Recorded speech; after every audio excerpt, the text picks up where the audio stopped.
Michelle and I don't want anyone telling us who our family doctor should be, and no one should decide that for you either. It would mean telling millions of our neighbors who are out of work today, through no fault of their own, that they're on their own. And if there are ideas you agree with, then every one of you can help make it happen by telling your congressperson to pass this jobs bill right away. So I hope you'll join me in telling Congress to do the right thing, to get to work and to help our teachers back in the classroom. And when we commit ourselves to something, there's no telling how far we'll go. Instead of telling you the best way to save your hard-earned money, these advisors can get backdoor payments from big companies for steering you toward investments that cost more and earn you less. Our veterans don't always go around telling stories of their heroism. But it will take doctors telling us what risk factors we should avoid and what preventive measures we should pursue.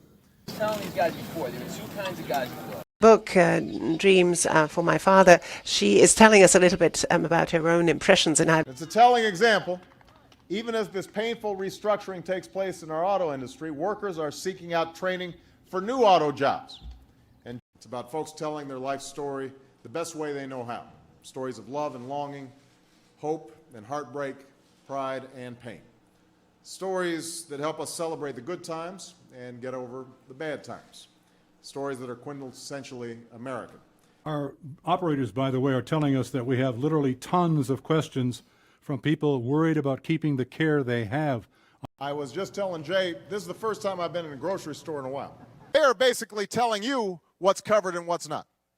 He was forever there, reporting through World War and Cold War, marches and milestones, scandal and success, calmly and authoritatively telling us what we needed to know.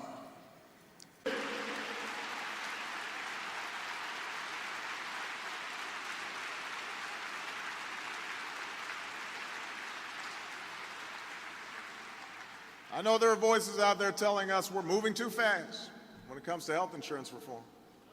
But when you cut through all the noise and all the distractions that are out there, I think what's most telling is that some of the people who are most supportive of reform are the very medical professionals who know the healthcare system best, the doctors and nurses of America.